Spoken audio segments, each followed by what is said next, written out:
Hey everyone, and welcome to a brand new video.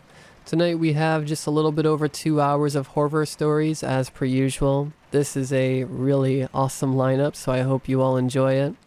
If you do, please be sure to drop a like rating. Let's go for something super high on this one. Let's go for 1,600 likes. I think if everybody took a quick second just to click the like button, we could do it. Of course, only if you feel that this video is deserving of one. Subscribing if you are new is also very much appreciated, as I post content just like this all of the time. I was actually looking into my analytics the other day, and I found out that 50%, not 15, 50% of my viewers aren't subscribed. So if you do enjoy this content and you find yourself coming back from time to time, feel free to subscribe.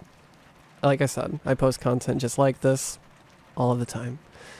And I love what I do, and of course, I really love seeing the funny number go up. Anyway, sit back, relax, grab a coffee, pack a bowl, whatever it is that you do to relax, and let's get into the stories. Enjoy, and of course, as always, I hope you all have a great night.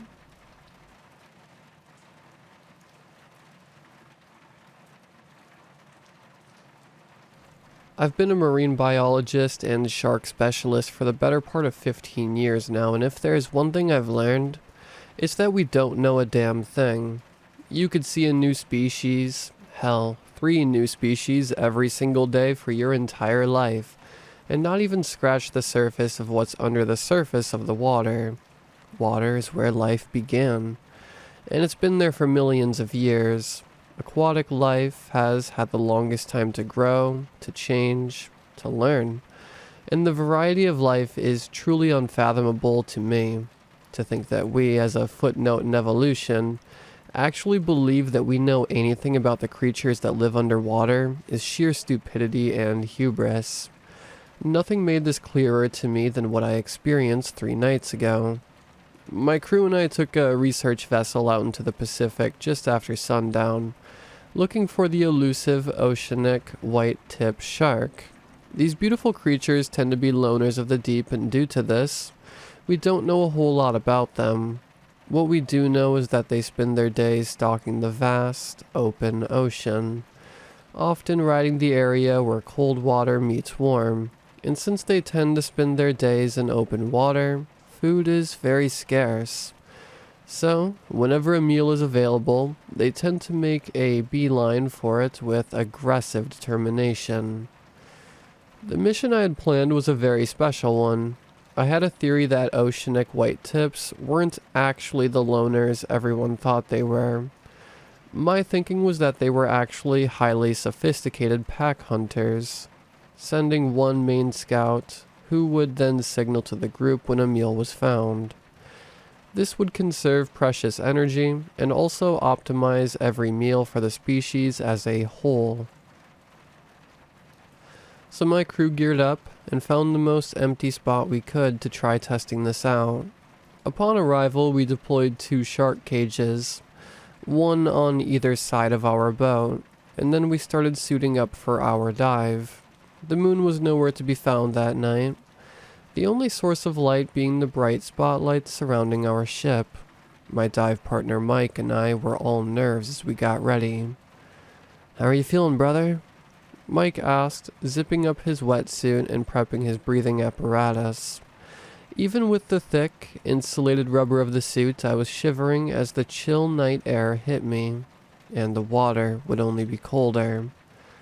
"I'm excited, man. You know, a lot of butterflies, but I'm ready to see some sharks," I said with a grin.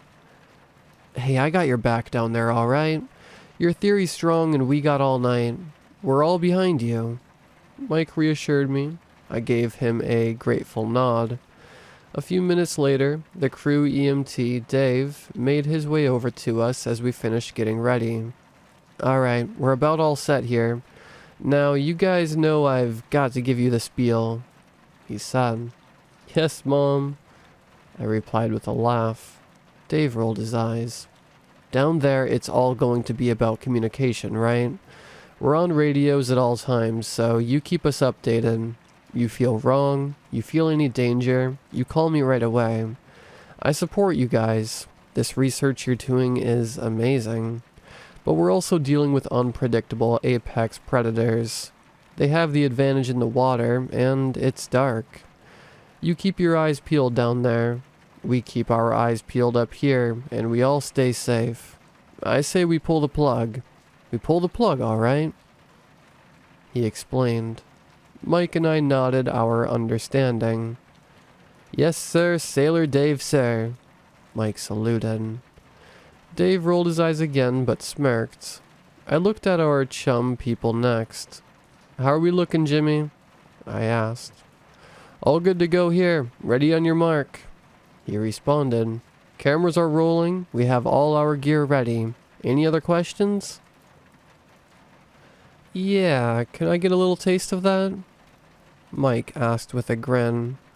A laugh rolled through the ship, releasing some of the tension that had been building in the air. Oh, great idea.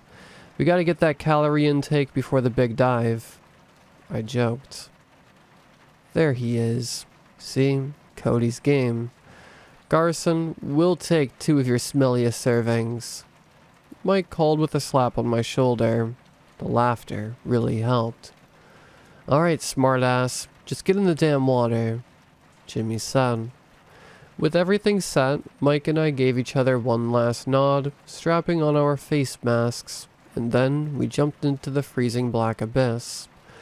The sensation of diving into freezing cold ocean water is one that is nearly impossible to describe. My entire body stiffened as every single muscle constricted, tensing in shock from the absolute cold. Every nerve stung with a freezing burn before fading away into a numb hum from head to toe. It took the sound of the radio to pull me back to myself. How are we looking? Mike called over comms. All good here, I answered. Alright guys, bring the noise. Let's get this party started. With that, the crew got to work, slapping the surface of the water with oars to stimulate the movements of struggling fish. At the same time, bloody chum sprinkled down in crimson clouds, glowing vibrantly against the bright blue water, illuminated in large windows of light as our boat spotlights shined down into the ocean. Beyond these pools of light, everything was a thick blanket of blackness, and below me nothing but a vast and dark chasm that seemed to go on forever and ever. The vibrations in the water reached me like the dull beating of the heart, muffled by thousands of gallons of water, and this pocket of light is where we waited. For a while, it was a long and quiet night. We faded about in the shark cages, our eyes wide, staring into the murky black water. The sounds and chum continued in small spurts. We exchanged little conversation as we played the long waiting game, our fingers crossed. I sat, hoping, my heart pounding in my chest. It must have been a few hours of freezing nothing before Mike came on the radio. Hey brother, I'm seeing a big black spot out there. It's coming your way now. Keep a lookout. Copy, I said. And then I saw it. A glimpse of gray, the wide, wing-like pectoral fins. A splotch of white on the large dorsal fin. Holy shit. We got one. Oceanic white tip. I nearly screamed. The enormous beauty glided through the water effortlessly. In the vast nothing, it looked like it was flying. Its white, slitted eyes stared out through the water at our boat. Hell yes. Someone from the crew called on comms. Fuck, it's gorgeous. Female. Probably a 10-footer easy. Maybe bigger. I called out to the crew. A round of cheers went up from the crew, the excitement vibrating through us. The shark loomed, making a couple curious circles around us. Bro, Cody, that thing is huge, Mike said as the shark made her way to his side of the ship. We watched with held breath as she investigated. Swimming by us, its gaping jaws hanging open to give us a perfect view of her rows of razor-sharp teeth. Being so close to such a powerful creature brought with it this huge shot of adrenaline, and I found myself completely speechless. "How are we doing, boys?" Dave called.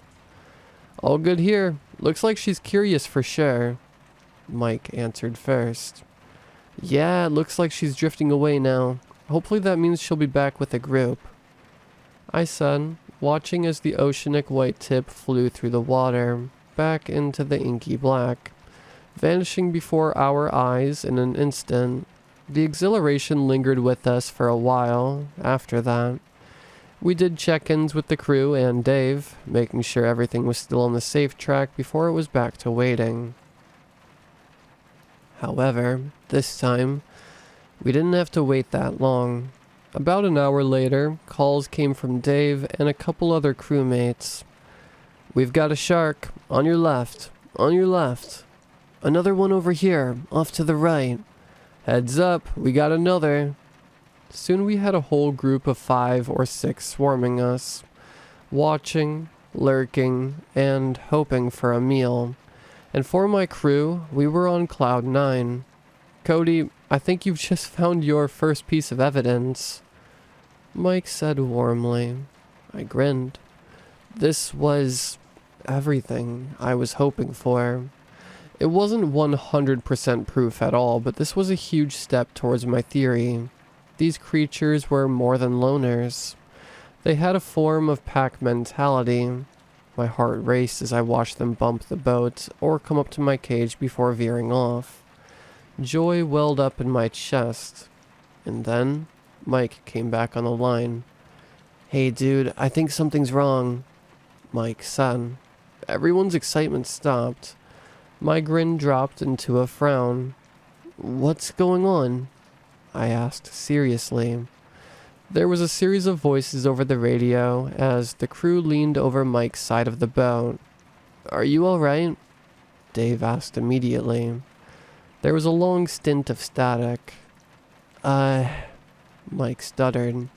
"There's something out there, but I don't think it's a shark. He trailed off. "What the hell is that?" called Dave. "It's a shadow, or a figure. I can't make out any features," Jimmy said. My heart started to pick up pace. I was beginning to feel off. In the pit of my stomach, I knew this wasn't right. And then the sharks ran away. All of them. I watched as each shark jolted to life, swishing their tails rapidly, flying away into the dark as fast as they could. They made my heart nearly stop. That didn't happen. Not like this. Not all at once and with such speed. This wasn't just a few sharks being shocked by an unexpected noise or movement. This was an act of fear. One minute, there were 6 large, hungry apex predators. And then there was nothing. What the fuck? I said to myself. The terror that bubbled in my chest took my breath away. I tried to radio, but no speech would leave my mouth. What could do that? Never in the years I'd been diving with sharks had I ever seen a reaction like that. Never. I've never seen one shark run away from something with such fervor, let alone a group. This wasn't just wrong. This was very bad. "Mike, what do you see?" Dave asked. "We can only see shadows up here. You have to communicate, man. We talked about this." "Mike?" I finally spoke. Nothing. Static came over the line as if he was pressing the button, but unable to utter a word. "Mike, answer me right now or I'm pulling the plug," Dave said firmly. "You guys are sure it's not another shark?" I asked stupidly, knowing that couldn't be the case. "No, this thing is big. Like, it's moving with the current of the water. This big black shape. I can't make out anything," Jimmy responded. I craned my neck, trying to gaze through the dark depths to catch a glimpse, but I couldn't. "Guys?" Mike finally called out to us. "Mike, what the fuck is going on?" I yelled. It's like this big mass. I can't... Holy shit. Mike's voice was shaking. He was scared. What is it? It's looking at me. What is? I screamed. Fuck. I think it's smiling at me. Mike nearly whispered. I shifted in my shark cage. My heart felt like it was about to burst. The fact that I was alone in the infinite depths and I couldn't see anything only made the whole experience worse. I looked around wildly, as if I was instinctively searching for any sign of danger or help, but I only saw cold steel and black water. That's it. I'm pulling the plug. Reel in his cage. We're getting out of here. Dave stated. His voice was completely drowned out by the staticky sounds of Mike's screams over the radio. Although I was on the other side of the boat, I felt the movement of water, rapid and violent. My cage shook back and forth, throwing me sluggishly from side to side with the displaced ocean. I attempted to steady myself, but with little success. After one particularly aggressive jolt, my left arm crashed into the walls of the cage. I felt a snap, a stinging, aching pain, and then numbness. Screams went up from all of the comms and everything went up into chaos. Get him out! Get him out! Dave shouted, fear now touching his own voice. I saw blood, so much blood. It flew with the currents in deep red clouds passing over me. Mike's blood. My stomach roiled as everything continued to violently shake. Jesus Christ, shouted Jimmy. Get Cody, get him, Dave ordered. I felt the crew desperately trying to reel in my cage. I couldn't see anything. It was all a blur of sea, night, and blood. A corner abruptly jerked to the left and my head hit one of the metal bars at full force. Stars filled my vision. Hands dipped into the water, barely missing me multiple times with all of the movement. More screaming. No, stay away from the edge. I heard Dave again. A splash. More screaming. And then one firm grip locked onto my left arm and I was hoisted out of the water. I let out a shriek of agony at the pain in my arm as I spilled out into the boat, nearly getting trampled by the quickly moving crew. I ripped off my mask and vomited, adding to all the water, blood, and other viscera that painted the floor. Everything was slipping all over the place. My head spun. Cody's in. I heard Jimmy yell. Get out of here. Go. Go. Dave screamed. The boat lurched forward and we took off. The world around me started to fade as I stared out at the bloody pool where Mike and other crew members' body pieces floated. I saw it. A shadow in the water. Featureless. Terrifying beyond all belief. I tried to speak, to think, to do anything, but my world shifted into darkness and I passed out. When I came to, I was in a hospital bed, and that's where I've stayed the last 3 days, staring at the ceiling while simultaneously feeling relieved and surprised to find that I was still alive.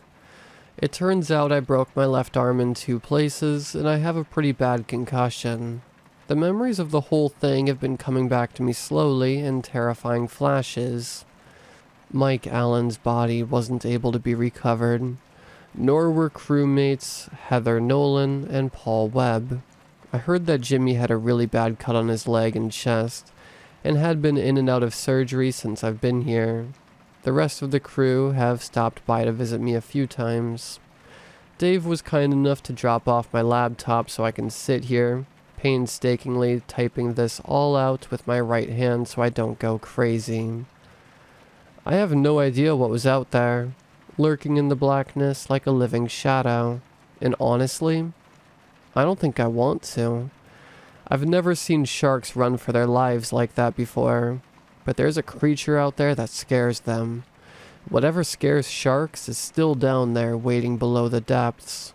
I can't say if I'll ever be able to go back into the water, but I do know one thing. One image has very clearly returned to me from the entire experience. I couldn't make out many features of the shadow, but I saw, as we retreated that night, I looked directly at it, and it was smiling at me.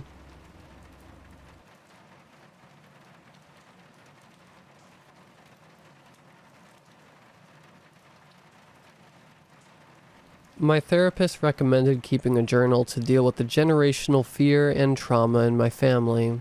I don't think she quite gets it, but she tries.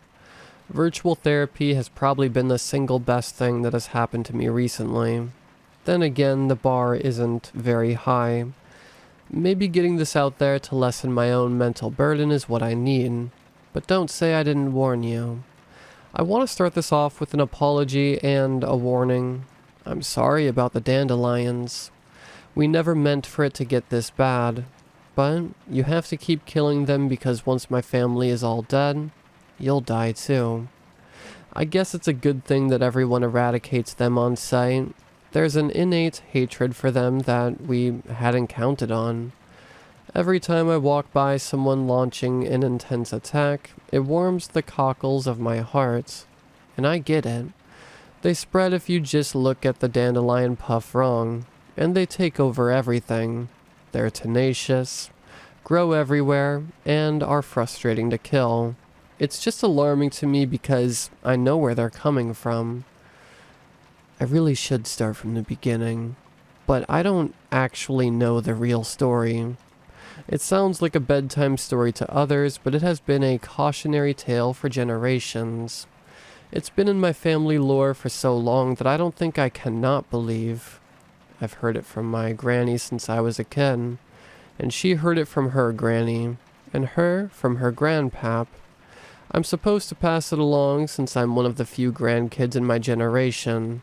From when I was a kid, I was told repeatedly to have a lot of kids to keep things going. My brother bought into it deeper than I did, but he's always had a deeper sense of filial responsibility. It was always just a story, until it wasn't. I'm just so tired and so afraid of what's out there. Living in fear is not a good life for anyone. I've been on the run for so long that I don't even know where home is anymore. It's irresponsible of me to have kids and subject them to this. I watched my older brother and his kids move from town to town constantly until my sister-in-law put her foot down. It's not a stable home life for them. My sister-in-law nearly left him after the fourth move in as many years without an explanation. She had a full meltdown where we finally told her. I nearly kicked his ass for not telling her when they were engaged. What kind of person doesn't tell someone that they're marrying into a cursed family? One that's been hunted down by some sort of dandelion-loving primordial entity. And once we're all dead, it's going to start killing everyone. They compromised. He found a job as a traveling consultant, and she kept the kids in one place. In the desert of all places. I guess it makes sense because as tenacious as those dandelions are, they don't do as well where there's no water. She can keep up with the yard work with the help of some very handsomely paid landscapers. The kids stay in one place, and my brother is still married. Where was I? Sorry, I get sidetracked a lot. Blame some undiagnosed problem for it on top of my trauma. I never stuck around school long enough for someone to realize that I have problems. Except that there are problems in my family. I'm smart enough, definitely scrappy enough to survive. As far as problems go, getting a little sidetracked isn't the worst. Oh, right. The thing that comes when the dandelions hit critical mass. We don't have a real name for it. One of my more nature-loving aunties called it some sort of nature goddess, but I know better. Especially now. Most people wouldn't notice it, mostly because they're not the ones it is trying to feed off of. At least not yet. My family has the honor of being the guardians, is how Great Granny put it. The way I see it, some noble, do-gooder, idiotic ancestor of mine decided to take on this burden and spin it in a way so the kids won't hate them. My generation, we keep cursing that ancestor every time we move towns. The curse doesn't seem to get weaker either, and there seems to be no rhyme or reason to it. We didn't know much. The family lore always said that if there are enough dandelions in one spot, something awakens. But it's really so much more than just that. Once a kid hits puberty, they either trigger the dandelion growth or they don't. The dandelions are like a homing beacon. As soon as there's enough, it will awaken and start moving. I remember an uncle who was even worse off than me. Last I heard, he's living somewhere in the mountains where nothing can grow, or at least slowly enough that he can pick them off at a reasonable rate. Somewhere in Asia, I think. We jokingly, and not so jokingly, call him our last bastion. I remember the first time I saw it. I lost my great auntie that day. The hospital said that she had a heart attack, but I know better. I saw what happened. It wasn't that long ago. She was living by herself when it happened, her own children scattered to the corners of the world, and her husband had passed not long before that. I think there's something to be said about belief, too.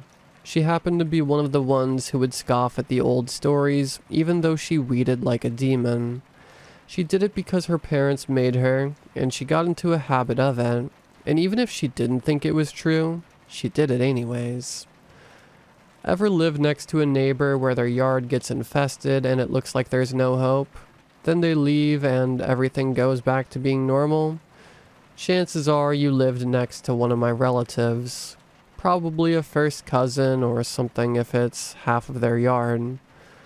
That was what my great auntie's house was like when she got older. I visited her when I could, between online classes for some stupid college degree. But that summer, I was with my great auntie. I helped her pour weed killer on those things when I was there long enough to make the growth go wild. I grew up with my mom believing and seeing the near misses when she was a kid. She taught me that there's no such thing as going overboard with the weed killer. I watched as the yellow flowers withered and went to seed and felt comfort at watching them die. But even then, it wasn't enough. I was young and arrogant. Maybe it was my hubris that made them grow rampant that summer, or maybe because of something else. I thought that the weed killer would be enough. Auntie was spry enough to get after it, but still removing that many roots was too much for an old woman. I should have helped more that summer. I still feel a lot of guilt for her death, but it's nothing compared to what is waiting for us when the dandelions grow to be too much. I didn't know until that summer that when the dandelions stay in bloom, that's when it's too late. Auntie wasn't even really all that old. My parents had me young, and my granny was barely in her 40s when I was born. Auntie was my granny's fun, younger sister. Her dark hair had strands of silver running through it, and crow's feet marked eyes that loved to smile. To me, she was my beautiful auntie. She had a curious sprinkling of freckles on her shoulder that she never could explain. Some of us had it and some didn't. One of my nieces has a charming smattering across her cheeks, but not in the same way as auntie's. I wasn't one of them. Not for a long time. This next part, it's hard to write down. Even years later, it's hard for me to say what happened. I'm sorry if the next bit comes across as a bit analytical. I still get upset when I think about that day too much. It was a wet, muggy day. I was tired and feeling overheated from a day out in the yard, but Auntie had promised to make her famous apple pie for dessert. I thought I had done a good job and got through the worst of it that day, so I was feeling pretty pleased about things. The dandelions weren't going to seed, so it made it easier to go ham with the removal. As soon as I got close to the house, I knew something was wrong. The house smelled vaguely like burning pastry, and there was an alarming amount of smoke pouring out of the oven when I walked in. The smoke detectors were screaming. I opened the windows and turned on the vent hood before turning off the oven. This had scared me. Auntie was usually very diligent about her baking and never left the kitchen when she had something in the oven. I called for her. Her house wasn't very large, since it was only her now. There was enough room for the occasional guest, but it didn't take long to walk through. She wasn't in the house. Her house was small, but her property was larger. Much larger than any one of us would have liked. When Great Uncle was still alive, he had to use a sit-down mower to get everything. He died 2 years ago, though, which is why us grandkids rotated through to help her. At that point, I was still hoping for the best. Auntie had fruit trees in the other corner. I went there hoping to find her picking apples or pears so I could yell at her for being so careless and frightening me. Have you ever had the skin prickle so much that it shocked you? That's what it felt like when I got close to her tiny orchard. It was so sudden that my blood ran cold. I remember this distinctly because I had been so uncomfortable earlier in the day. There was the heavy promise of rain later in the evening, but the humidity was at critical mass for most of the day. The air near the orchard was bone dry, like something was sucking up all of the water. Auntie was standing in the middle of her trees. She was facing me, with her eyes glassy and face slack. I yelled her name. She was close enough that she should have heard me, even though I was still a few yards away. She didn't move. I stopped short when I saw the vines of dandelions snaked around her legs. They were monstrously huge, nearly the size of my hands. I know this because I had picked one up after I called the ambulance. They couldn't help her, obviously, but I'm getting ahead of myself again. I didn't want to touch her for obvious reasons, but I wanted to smack her out of the trance. No one had really ever been clear about what an attack looked like because no one had ever actually seen it. They had only ever seen the aftermath, but no one had ever mentioned the giant dandelions, or the trance. So I didn't have any idea of what I could do. So, of course, I did what any frightened, sensible person did. I picked up a fallen branch and started yelling obscenities while swinging it about. The air in front of me darkened swiftly, forming a shape that honestly wasn't much larger than me.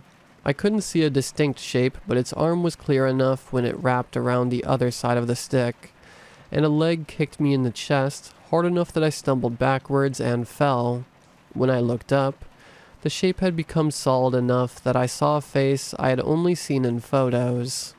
It was my twice-removed great-grandfather. He died in his 30s, right before his third kid was born. Except for the eyes. His eyes were hollow and empty of any intelligent thought. I looked like him, or at least a younger, feminine version of him, without the freckles sprinkled across his right cheek. That was something I was always told when I was growing up. It was one thing to always be told that you look like an old ancestor, but it's another to be compared to one who has the last documented victim. I never liked mirrors once I was old enough to understand the implications. My superstitious family never really warmed up to me because of that, so I guess there's some lingering resentment that was unique to me. I wasn't really musing on those thoughts in the moment because all I could think about was how to save Auntie and how much my chest hurt from that kick. It leaned forward, tilting its head in a curious manner that reminded me of a dog. The hair on my neck prickled as I scrambled backwards, until my back hit a tree. It followed me as I moved backwards, its features starting to blend and shift in a disturbing way, shifting to be more feminine and older. The familiar crow's feet from thousands of smiles creased the corners as it took on my beloved Auntie's face. The curious starburst freckles faded from the right cheek and reappeared on its shoulder. At the same time, it wasn't her face. There was an energy about her that was both timeless and vibrant. There was a hint of hungry malevolence as the blank eyes stared at me intensely. Auntie was still standing beyond it. Her face grew even more slack as her skin aged, and she physically shrank. It was taking her life energy. Its hand briefly stroked my cheek before straightening and turning. My skin burned where it touched me. I remember pleading with it to not take her. I was screaming and crying for it to take me. I didn't notice it at the time, but the dandelions had vined around me to keep me in place as I struggled to stand. But it didn't. It moved towards Auntie with this unearthly, inhuman grace and touched her shoulder. Her body collapsed in a heap, looking far, far older than her previously youthful 60 years. It only said one thing to me. I still remember it so clearly years later. It is not your turn yet. It disappeared after that. The muggy heat returned in a rush, and the vines that had bound me withered and crumpled. I knew it was too late for her, but I still called an ambulance. I was hurting too, so I went with them to the hospital. I was bruised and did my best to explain it away with some BS. That she was helping me with the apple gathering when she collapsed in the heat, and I fell trying to get to help her. I know the EMTs didn't believe me, but the lack of marks on her and the bruises on me sold the story. My extended family grieved separately once word got around. If I had been shunned before for looking like a victim, I was shunned even more for being there when Auntie died. Shunned for seeing it and living. I guess that brings us to where I am now. Still grieving, still traumatized, still running. I haven't been back to her house in years, and I haven't seen my family in so long. My nieces and nephews only know my voice. I can never stop running now. I know this, and I see it when the dandelions are allowed to grow around me. I'm marked with the same sunburst, freckle pattern. It's on my cheek from where it touched me. It was a burn, and it should have scarred, but it didn't. I see it when I catch glimpses of it in the mirror. If I don't stop running, I'm next. And whatever took my auntie's face will take mine too. That is my burden. And I'm sorry that you have to know now too.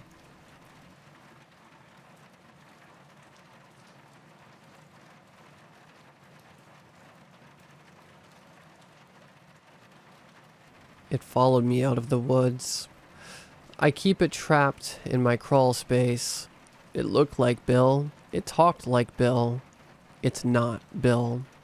The sinking feeling of being watched came over me on a routine hike, but I ignored it. It happens sometimes. It's best to keep a steady pace. When the feeling of being watched curdled into the feeling of being followed, I calmly turned back. A feeling is just a feeling until it cries out loud. Hey! A wail emanated from the surrounding trees. My heart jumped, but I ignored the urge to sprint. When I cleared the tree line, the wail turned into a painful moan. I turned around. Beyond the ash branches, I could just make out a figure shambling down the trail. "Are you okay?" I yelled out. "Yeah." It patted its chest. "Bill." It limped into the clearing and fell on all fours. It let out another painful moan as its body contorted into a disjointed crawl. I squared off reflexively and shuffled backward. When it broke into a gallop, I bolted for my truck. The sound of hooves closed in behind me. I felt its breath on my neck just before it knocked me off my feet. I groped at the ground as its fingers closed around my throat. My fingers closed around a rock and I swung for my life. The full weight of its body slumped down on me. I heaved it to the side. By all marks, Bill looked human. It wore a flannel shirt and jeans. It brandished a full beard. Worse yet, it was a Bill I recognized. Its eyes snapped open and it lunged again, but I brought the rock down harder this time. I heard his skull crack like wet celery. It looked like Bill. It talked like Bill. It bled like Bill. I grabbed some rope from the bed of the pickup. It didn't like being hog-tied. It bit and scratched the whole time. It all happened so fast, I don't even remember how I got in the trunk. When I drug it into the house, I knew it wasn't a good idea, but nothing seemed like a good idea.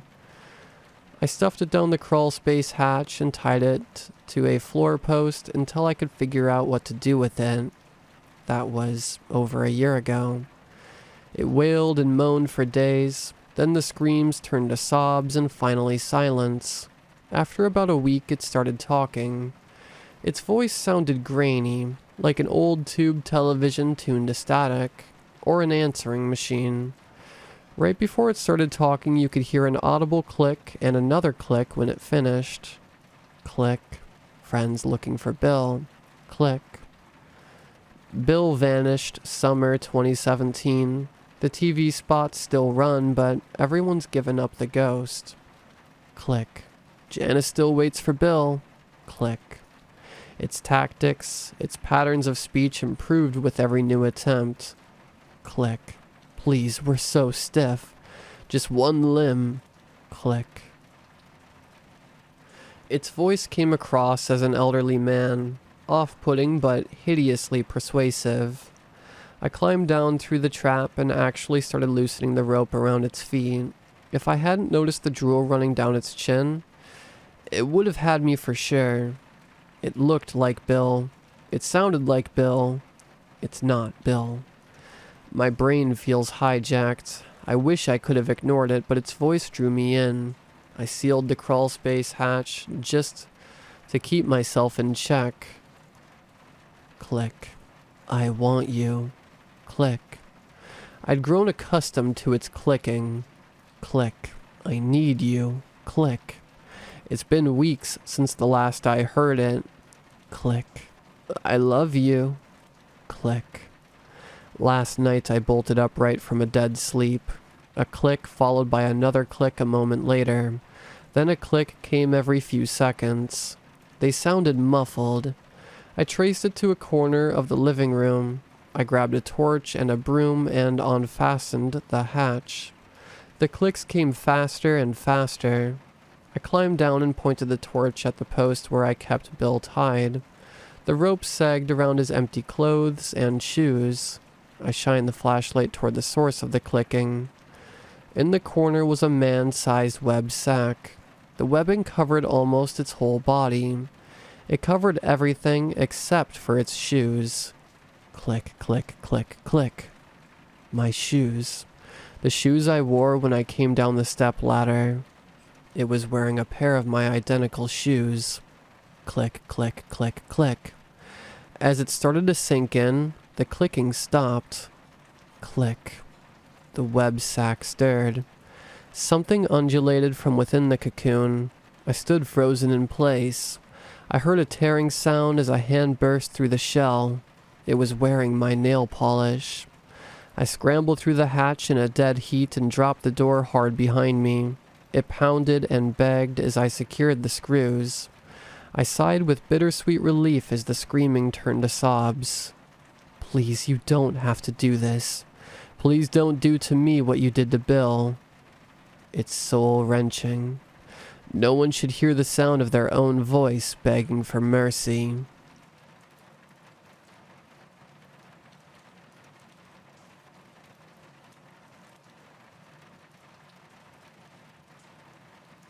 I grew up in a rich suburb of Massachusetts in the late 50s.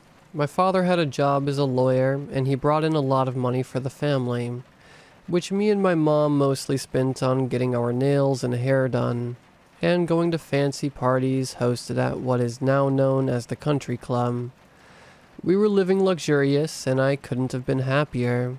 Growing up rich as a little girl meant I had all the toys I wanted. All the beautiful hats and dresses that my peers longed for, I had. My mother and father never really got along, and he often complained about how my mother was spending the money he was bringing in. He brought up the fact that, as the woman of the house, My mother should have been using the money he brought to clean and make him dinners. My mother never let up. And eventually, when I was 14, my father hit his breaking point and kicked us out of the house. Going through the divorce, we lost all of our money and we were forced to move out of the rich town I had grown up in. My mother bought a house and moved us to a small beach town in Maine called Brock. The moment we stepped into the town, the entire atmosphere changed and my body was overcome by melancholy. The town was painted shades of gray and rain poured from the sky. A sense of gloom and sadness hung over the town. And even the kids my age were dull and acted as though the life had been completely drained out of them. My mother worked as a journalist for the local paper, and she was always busy trying to keep us afloat. I spent the whole summer on my own, on my old rusted bike that my mother bought for dirt cheap from some local store. I had no friends, and the only way I could enjoy my time, even a little bit, was to go to the library every day. I would always choose the same chair, the red armchair in the back right corner that smelled of must and mildew. I'd sit in that chair and draw every day from open to close, 10 a.m. to 7 p.m. Next to my chair there was a little door with caution tape all over it. Curiosity ate away at my brain like maggots, but I never opened the door. I never opened the door until August 4th, 1962.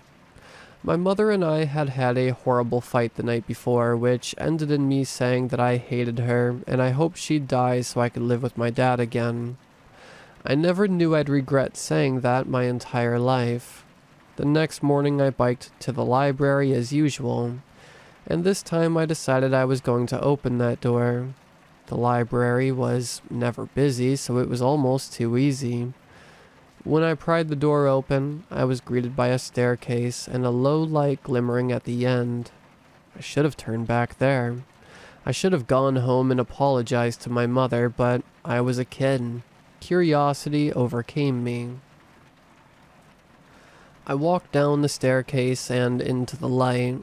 I was met with a room made entirely of cobblestone. It reeked of death, and the sadness I felt in that room was the strangest feeling of my life, and it still is to this day. It was like I couldn't even breathe. In the middle of the room was a huge golden chest, one that looked like it had been used by pirates sometime in history. Surrounding the chest were 4 statues, one of a crocodile, a wolf, and a bear. They were made of gold, pure gold. The 4th statue was bigger than all the rest, and as soon as I looked at it, I felt strangely pulled towards it, like I couldn't escape the hold it had on me. It was of a symbol I knew all too well, the Grim Reaper. At the base of the statue held a small brass key. The key was used to unlock the chest, as I had suspected.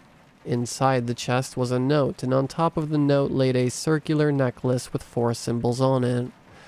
One of a crocodile, of a wolf, and of a bear, and of a hatchet. The crocodile, lion, and bear all had the word completed written on top of them, but the hatchet glowed gold and read uncompleted. I picked up the note from the bottom of the chest and read it. Even all these years later, I still remember exactly what it said. No one can complete the 4th level. No one can. We tried, we tried, we tried, we tried, we tried. I laughed a little to myself in disbelief. This had to be some elaborate prank on me. I pressed down on the hatchet symbol. As soon as I pressed it, I knew this was not a prank. The room shook and glowed golden, and a huge figure rose up from inside the chest. I closed my eyes tight. I remember the feeling of fear that overtook me. I remember feeling each breath as it came and went. My heart thudding in my chest, the feeling of sadness I had felt before only growing bigger. Then it all went still. When I opened my eyes, I was at an empty beach, golden sands under my feet, and the most beautiful water you've ever seen. Everything was so calm, I felt at peace. Ahead of me stood a tall man in all black, a mask covering his entire face and a crooked top hat on top of his head. He took his mask down, revealing only his eyes. They were yellow and beady, and they never blinked. I locked eyes with him, and a booming voice sounded in my head. The final level. You must kill someone you love and carry out 5 deaths for me. You will serve as my henchman, delivering death for me. When you are finished, you'll live here with me in eternal peace. With me in eternal peace. He held out a shimmering golden sword. Speak. I shook my head no, unable to speak, too scared to move. And I turned to run. It's too late. Your mother is already dead. You've already disrupted my sleep. If you ever wish to change your mind, you know where to find me. That was the last of his voice I heard in my head. The world around me morphed back into the room it once was. The cobblestone room full of coldness and sadness. I ran up the staircase. I frantically told the librarian to lock up the door once again. I told her to lock it good enough that no one will be able to re-enter. She had a puzzled expression on her face. She looked at me like I was crazy. "What door?" she asked me. I turned to look one more time and the door was gone, but I could still feel it. I could still feel him. I started back for the exit. "Come again soon." The librarian said in a distorted voice, deep and scratchy. I ran like I've never ran before all the way home. When I got inside, my mother was nowhere to be found. She was gone. There was no signs she ever even lived there at all. 60 years later, I'm writing this because I have finally made my decision. I never left the small town of Brock. I didn't stay by choice. I tried to leave many times, but I just can't. I'm tethered to this place. He keeps me here. I've never been happy since that day in August. I always feel the same feeling of melancholy I did when I was in that cobblestone room. I felt it my whole life since that day. I had a husband. I got pregnant with him and had a stillbirth. We tried for children many other times and they all ended the same way. Miscarriage. After the 4th child, my husband took himself out. I tried to follow him, but I can't. I tried to take myself out on multiple occasions, but they never worked. He wants me alive. I've made my decision. I know there is no hope of a happy life for me. As soon as I publish this, I'm going to go. I'm going to go back to the library. I'm going to live eternal peace. Because as he said, I know where to find him.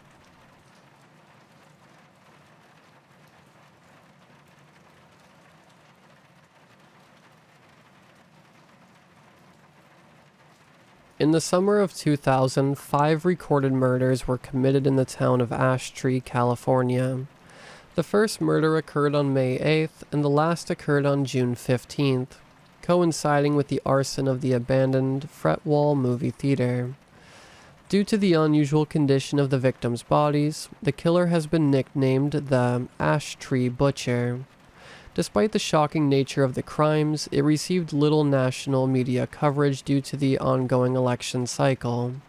No arrests have ever been made relating to the murders, and the killer's identity has so far remained a mystery. The following documents have been compiled in an effort to shed some light on these crimes, and to determine the true nature of the killer. Newspaper clipping from the Ash Tree Journal, May 9th, 2000. Local biologist murdered in home.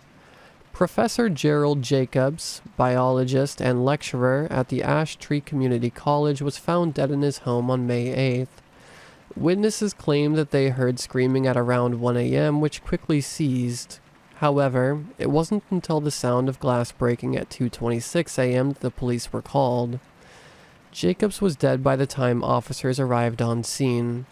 Professor Jacobs' neighbor, Nicole Min, said, I'd heard the scream first, but didn't really think anything of it. Once I heard the window smash, I went outside to take a look and see what was going on. I didn't get out in time to see much, just a flash of movement headed down the road. I feel so guilty. I wish I'd called 911 sooner. I just assumed he had gotten angry or something.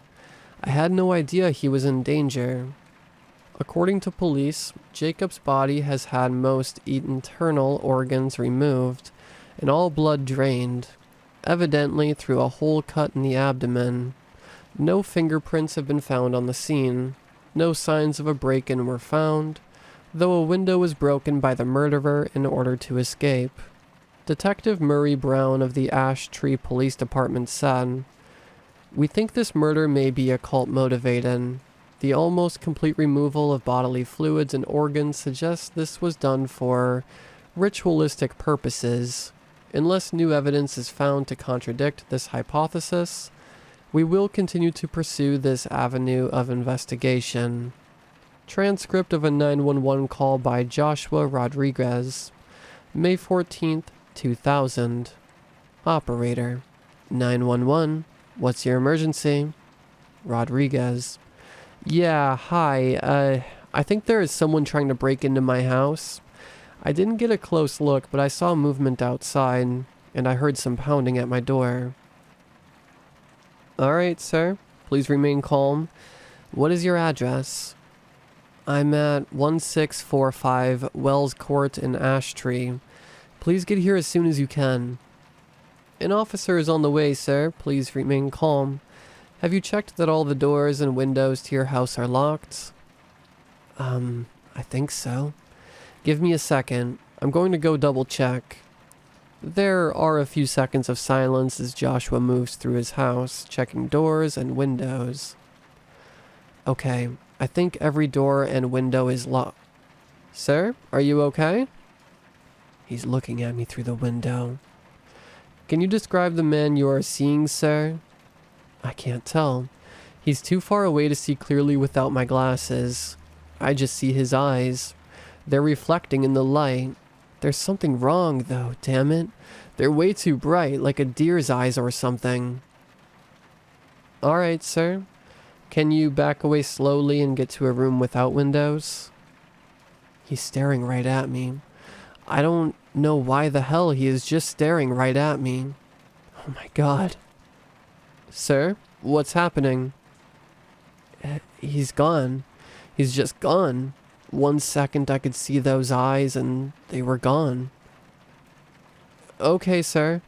I need you to get into a secure location, somewhere without wind. There's a loud sound of glass breaking, followed by a scream and tearing sounds. Sir? Sir? After about 30 seconds without response, there is a dragging sound and the line goes dead.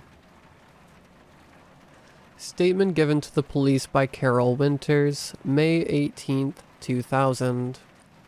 I was walking home from work. It's only a couple blocks away from my apartment. I noticed a homeless man sitting in an alleyway on the other side of the street holding up a cardboard sign. It was around 9 o'clock at this point, so I couldn't really make out what the sign had written on it. I received a fairly large tip that shift, so I was feeling generous. I started walking towards the man, reaching into my purse to get out a $20 bill. He stood up, smiling gratefully as I approached. I stopped once I saw the eyes behind him. They were reflecting brightly in the streetlight, kind of like a cat's or a deer's eyes.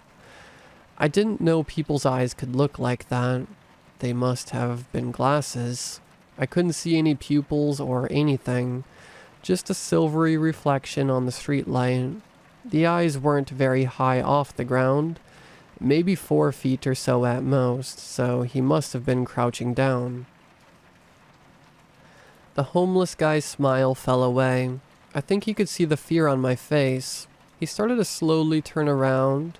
The eyes didn't move, just kept staring blankly. Eventually the man turned around entirely and was looking straight at the eyes. He started backing away slowly and pulled out a lighter, I guess to provide some light so he could get a better look at whoever was there. His body was blocking my view, so I didn't get a good look at the guy in the glasses, but the second that lighter flicked on, the homeless guy screamed louder than I've ever heard in my entire life. In a flash, the homeless guy was gone. The lighter clattered on the concrete, and the sound of screaming faded into the distance before swiftly getting cut off. I ran home immediately and called 911, and here we are. Notes from the Journal of Detective Murray Brown, May 23rd, 2000. There has been no pattern as far as I can tell between the killer's victims. So far, he has killed a tenured professor, an electrician, and a homeless man all in the space of under a month.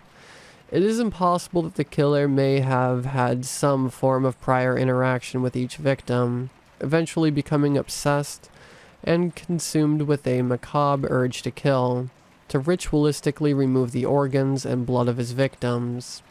We cannot rule out that the killer may also be a cannibal. Something odd to me is that while the body of Professor Jacobs was found in his own home, both of the other victims' bodies were located much further away. Rodriguez's body was found in the backyard of a home nearly half a mile away, and the homeless man's body turned up in a sewer. Given the precision with which he removes the organs and blood, he may have prior experience working as a butcher. I cannot ignore the similarities between the killer's methods and the mummification techniques of the ancient Egyptians. Perhaps the killer has some sort of religious mania related to ancient Egyptian religion. I'll have to consult a professor to be sure, but I'm not quite sure. There's no evidence of any embalming, and the brains haven't been removed. The holes cut in the torsos of the killer's victims do not seem to match any known tools or weapons. Simultaneously too precise for a serrated blade, but too jagged for a scalpel or butcher's knife. It is possible that the killer has devised his own tools especially for this purpose.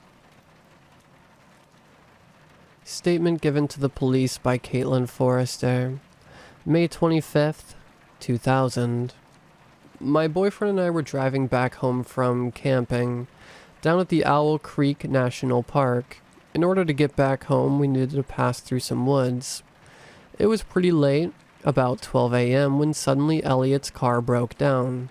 The headlights were still working, so it wasn't entirely dark, but outside of the range of the car's lights, it was pitch black. Elliot hopped out of the car and started working under the hood. When I got this really uneasy feeling, all the animal sounds stopped at once like a switch had been turned off. After a few minutes, I heard some rustling. Elliot finished tinkering with the engine and shut the hood. With my vision no longer obstructed, I saw the eyes reflecting in the headlights behind him. They didn't look like any animal eyes I'd ever seen. These were just silver dots of light without pupils or iris or anything. I couldn't help it. I screamed and closed my eyes. I heard this awful clicking noise and the sound of rapid thumping on the dirt road, followed by the sound of Elliot screaming. I heard the cries trail off into the distance before stopping abruptly. Once I was able to move again, I ran out of the car, going in the general direction that I thought I heard the screams go. I was calling out Elliot's name so loud my voice started to get hoarse. I got all sorts of scratches and cuts from tree branches and spiny bushes, and eventually I thought I had gone the wrong way. Then I saw those eyes again, reflecting in the flashlight. They were only about 30 feet away. I felt this almost instinctive fear wash over me, like I was seeing something that shouldn't exist. It felt primal, deep down in my gut. I couldn't move an inch. I knew that if I did, I'd be dead. Those eyes stared at me for what felt like hours. Then just as suddenly, they were gone, and I could hear their owner running off into the distance. I kept standing still until daybreak. Then I used my cell phone I'd left in the glove department to call the police. Newspaper clipping from the Ash Tree Journal, May 31st, 2000. Ash Tree Butcher strikes again. Teenager Elliot Hirsch, reported missing on May 25th, has been found dead in the woods on the outskirts of Ashtree. Like the previous 3 victims, Hirsch's organs and blood were removed from his body through a hole in the abdomen. In addition to Hirsch, the corpses of 4 deer and a mountain lion were found within the area, all in similar condition. It's not uncommon for serial killers to start with animals, says Detective Murray Brown. But a mountain lion? That's new. I've never seen anything like this in 2 decades of policing. Notes from the Journal of Detective Murray Brown, June 2nd, 2000. I'll be honest, I don't know what to think anymore. The attacks seem so random. The only things the victims have in common is that they have nothing in common. The animal killings bother me also. Sure, I told the press that he killed animals to start with, but the boys at the lab told me these killings must have occurred after the murder of Professor Jacobs. I have no idea how the bastard subdued a mountain lion, especially since there is no sign of a bullet wound or anything like that. Just that same damn hole and the same missing entrails and blood. Maybe he just killed them because he wasn't able to get a human victim. But I don't buy that. There's just something off. Something I'm missing. It also bothers me that we haven't found any of the missing organs or blood. Sure, maybe he's hiding the organs somewhere in some sort of lair. Or maybe the sick freak eats them. But it just doesn't seem to make sense. I'm going to look through some of the evidence from the Jacobs crime scene. I've got a feeling the answers are there. Excerpts from the Journal of Professor Gerald Jacobs. Hypothesis: R. rabida specimens injected with the synthetic gene ARF23 will show improved respiratory ability, resulting in increased stamina and metabolism.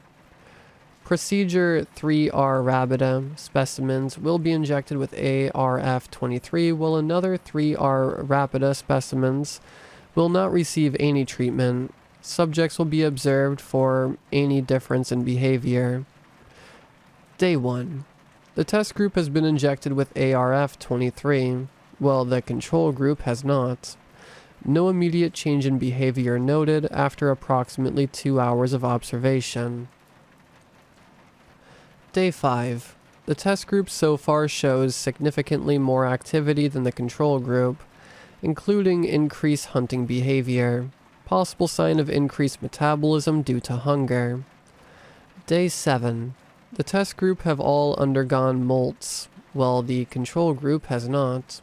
Possible coincidence, but unusual as all R. rabida specimens were thought to be fully grown. Day 12. Test group has molted again. Subjects are noticeably larger than in typical for R. rabida. I have decided to decrease interval between feedings, as their increased size and metabolism necessitates more frequent meals. Day 18. One member of the control group has died, most likely due to old age as it was male. Subjects in the test group have continued to grow, with an increased leg span of approximately 4 inches. Day 32. Members of test group are now closer in size to members of the Thyrephosidae family than Lycosidae. I believe that the increased respiratory efficiency is allowing the subjects to grow far beyond the normal bounds of their species. Estimated leg span is approximately 9 inches. No change in control group. Day 39. Growth increase seems to be accelerating rapidly. Test group members now approximately 14 inches in leg span, surpassing the maximum recorded leg span of the species T. blondie. Day 42. Earthquake caused damage to laboratory. One member of the test group was killed due to a falling object. Other 2 escaped elsewhere into the house. Day 43. Both remaining test subjects recovered, found in a cupboard. One is dead. State of the corpse suggests cannibalism. Deceased specimen is male. Surviving subject appears to be female and has a leg span of approximately 16 inches. Day 78. All members of control group deceased due to old age. Sole surviving test subject is approximately 37 inches in leg span. Day 100. No longer able to accurately measure leg span of test subject due to large size and aggression. Would estimate approximately 48 inches. Day 125. Subject shows no signs of slowing down growth and appears agitated due to insufficiently large enclosure. A dog kennel. Unable to move subject to a new enclosure owing to extreme aggression and size. Unable to terminate subject due to extreme aggression and size. May God forgive me. I think it's pregnant. Newspaper clipping from the Ash Tree Journal, June 4th, 2000. Detective quits over Ash Tree Butcher case. Detective Murray Brown has announced he is retiring, effective immediately. Murray has worked for the Ash Tree Police Department for the past 23 years, but has recently faced mounting pressure from the public to catch the serial killer known as the Ash Tree Butcher. The Ash Tree Police Department released a bulletin on June 3rd, stating that the detective will be stepping down from the position due to personal reasons. Reports of Detective Murray's alleged mental breakdown and subsequent institutionalization remain unconfirmed. Diary entry of Ashley Ellis, June 19th, 2010. It's the 10-year anniversary of the fire today. My therapist says I should write down what happened, try to process it. The night of the fire, the last time I saw George alive. I haven't told the shrink what actually happened, of course. Can't do that without getting myself institutionalized, but I can tell my diary. I'd lost my minimum wage job flipping burgers a couple months beforehand, and I wasn't really on good terms with my family back then.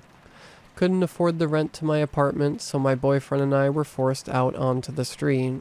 We managed to scrounge up enough cash for food and supplies, doing odd jobs and panhandling, but it was barely enough. Of course, any extra money we grabbed didn't last long. Let's just say I didn't have the healthiest coping mechanisms for dealing with poverty. It took us a little while to notice the disappearances. When you're homeless, you get used to your peers not sticking around, moving on to other places. But it was never this much.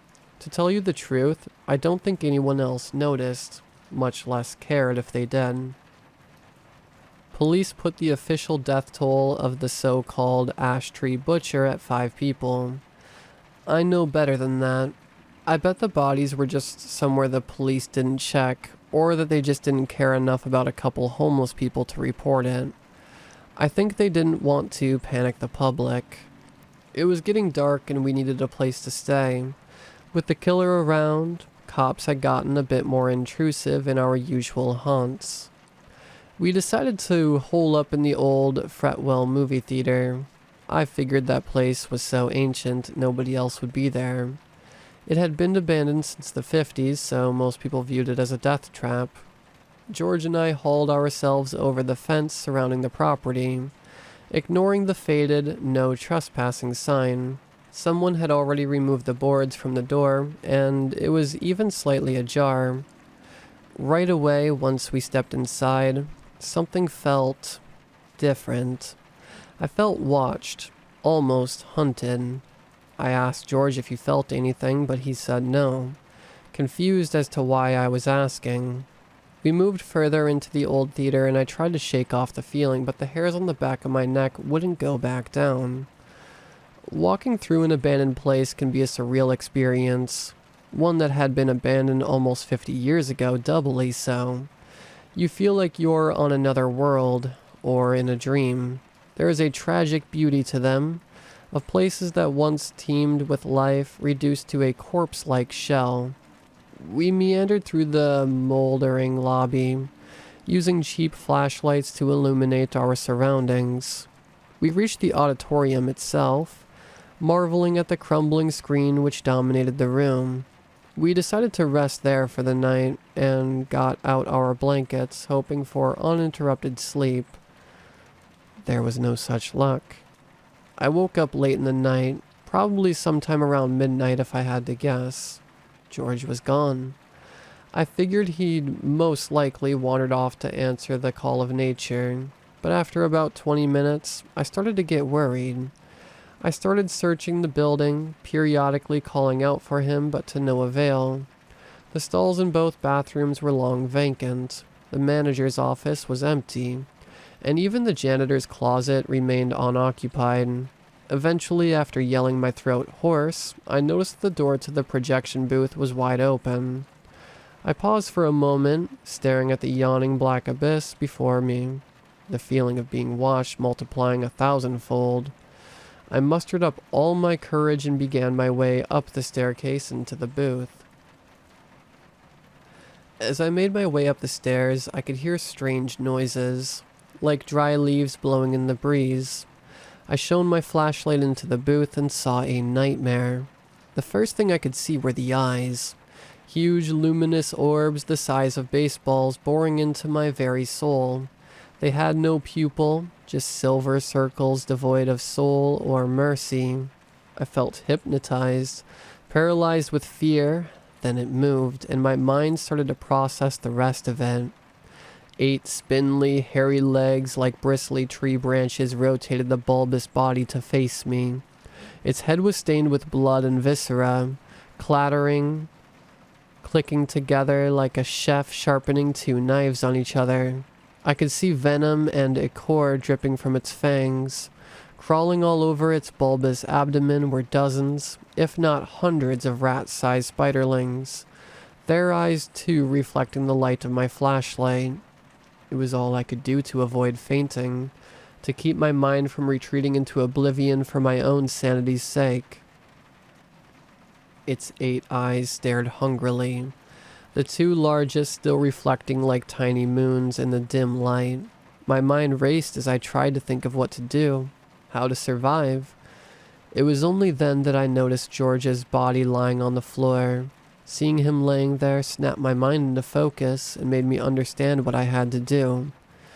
Neither George nor I could afford a gun, or a taser, or even pepper spray. But we'd found that potential muggers would back down fairly quickly if you sprayed ignited hairspray at them. This monster straight out of hell itself certainly wasn't any mugger, but I felt confident its reaction would be similar. I dropped my flashlight, reaching for a small can of hairspray and my lighter.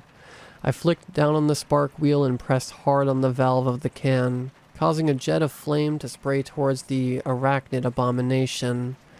As I hoped, it scuttled backwards, stumbling over some old film cans. However, my plan worked too well. The fire ignited the ancient nitrate film reels, which were piled on the floor, burning bright and hot. I was nearly blinded as I watched the spider and its children begin to burn, their carapaces blackening in all the consuming heat. Dropping the hairspray and lighter, I dragged George's body down the stairs, hoping against hope that he was still alive, that he could be saved. I should have realized from how easy it was to carry that drained, eviscerated carcass that there was no chance for him. I sat there clutching a desiccated corpse on the sidewalk as I watched the theater go up in flames. When I blubbered what I saw to the firefighters, they assumed I'd suffered hallucinations due to the burning cellulose nitrate's toxic smoke. I was given a light sentence for the arson. I guess the jury was grateful that I'd killed the ash tree butcher, though the fire burned too hot to recover a body. I served my time, and managed to get some support from family after I was released from prison. I guess they felt sorry for me. All things considered, since that night things have been going okay for me. I have a job, I have an apartment, I have a life. Sure, the nightmares suck, but at least I'm alive. There is something else. Something that lingers in the back of my mind to this day. While the fire burned the old Fretwell movie theater to the ground, I could have sworn I saw something through the smoke and ash. It was hard to make out, and maybe I was just hallucinating, but I thought I saw some small, rat-sized shapes scurrying off into the darkness, their tiny eyes reflecting the light of the flames.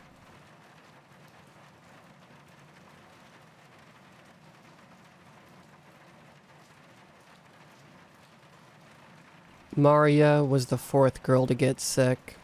You can sort of see it in the feverish sheen of their eyes and how the shape of her ribs poked through her thin skin. My eyes follow her, along with the eyes of almost everybody else in this class. It's not like they could help it. Maria is growing beautiful just as much as she's growing sick. Maybe she's growing beautiful because she's sick. Pallid skin and the curve of delicate collarbones, her usual chubby figure has withered away into a dainty little thing. Her face looked tiny under that mane of glossy curls, like the hair was sapping nutrients from her body in order to grow lush and dark. Maria finished whatever conversation she was having with the girl behind her and turned back to face the front. My gaze followed her until I'm only staring at the back of her head. Absent-mindedly, I slipped the beaded bracelet off of my wrist and brought it to my lips. My teeth clicked against the black orbs that were strung into the bracelet. Mrs. Farrow was saying something, and then everyone started moving about. Suddenly the quiet classroom became the rustling of papers, the hum of conversation, and the sound of chairs sliding on the floor as they were pushed back. With a start, I realized the bell has been ringing for a while now. Everyone was already moving, standing up, gathering their collection of notebooks and pencil bags from the table as they got ready to leave the classroom. The ringing of the bell stops, and the hum of conversation fills the space. I quickly scoot my chair back and gather my things to head off to my next class. There must have been something special about my lunch, because they're staring at me like it was feeding time at the zoo. An incoming headache made itself known in the form of a dull throb right in the back of my right eye socket. I signed and prodded at my food with the white plastic spork. Look, that's May, the freak without a tongue. Really? What happened to her? I heard that it was an accident. Something about playing with scissors as a kid. Seriously? I heard it was her mom that did it. You know, her real one. The one that went crazy. Every single year, a new wave of students arrive and the rumors start afresh. It's always hard at the beginning of the year when morbid curiosity runs like static electricity through the population of new students. But this year, they have something else to talk about. Soon, Maria entered the cafeteria, surrounded by her usual group of girls, with a new boy toy of the week trailing behind her like a lovesick puppy. The heavy metal doors shut behind them with a heavy thud before bouncing against its frame. The buzz of conversation stuttered, before picking up again with greater intensity. All eyes were on Maria as she strutted down the center aisle between two lunch tables like she owned the place. Because, in a way, she did. She wore a sundress today, a flimsy thing in orange and peach that flowed around her knees. The knobs of her kneecaps were growing too big for her body. Everybody else might have been charmed by how beautiful she looked, but I could see how sharply defined the tendons on the back of her knees have become. For a second, the images of that sundress waving in the wind of her stride faded and became another picture entirely. The same knobby knees on a pair of legs so thin that they're basically cords of muscle wrapped in a layer of skin. Tendons stretched visibly with every stride. A pair of pink heels that matched the dress. Mama, I thought. I recognized those heels from the pictures that my brain was showing me. They were her favorite ones. Look, she's spacing out again. Why does she do that? It's kind of creepy. Kind of creepy? How about very? My cousin said. Yo, why doesn't she eat? I've honestly never seen her eat anything. Like, why does she even sit in the cafeteria if she's not gonna eat? You think she's got an eating disorder or something? Or is it because, you know? The buzz of conversation faded in and out as my gaze grew vacant. The rustling of oily wrapping paper and the zip, zip, zip of lunch bags was replaced by the dull throb of my heartbeat at my ears. I stared at that sundress until the colors blurred and my memory dipped back into its kaleidoscope of broke pieces. My mind has a strange way of finding these bits and baubles every now and then. Ever since Maria and the girls have been getting sick, these moments where memory seizes me has become more and more frequent. Even as I sat there, chewing absent-mindedly on my bracelet, the sound of Mama's shrill voice filled my head until my skull felt like it would crack. Why are you doing this to me? Am I not good enough? Please, Mama's voice sobbed. I stared out at the bright color of her pink stiletto heels as she tottered like a distressed damsel, but nobody came to save her. Somewhere, a door shut with a final snap. Mama kept on screeching and throwing stuff. I felt the warmth of small arms around my middle, and the fuzzy toddler curls around my hands. That must be my sister. I knew that my mama wasn't a happy woman before she passed away, but I haven't had a trip this bad for as long as I could remember. I schooled my expression and forced myself to look down. If memory is a moving picture, then mine was scattered by a messy hand that sent bits and pieces flying out in every direction.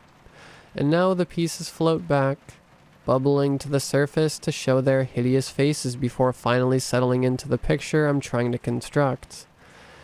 I could feel the presence of the pill bottle sitting on the side of pocket of my backpack, taunting me with the relief that they offered. I was about to reach for them when I felt a gaze boring my upper back. I turned, with great difficulty and swearing under my breath at the sudden bout of dizziness. And my eyes met Maria's. It was just a quick glance on her part, but there was something in her expression that I couldn't read. Her gaze flicked to my bracelet, before flitting away and back to her boy toy. I looked down at my bracelet. It sat there, hanging innocently from my wrist as I once again wondered about what is wrong with Maria. I saw the other four in English class. They all walked in at that final ring of the bell, so light on their feet that I had the urge to see if they're actually standing on the ground as they pressed my desk. They look even worse than Maria in my opinion. Sarah, Leanne, Jody, and Paige.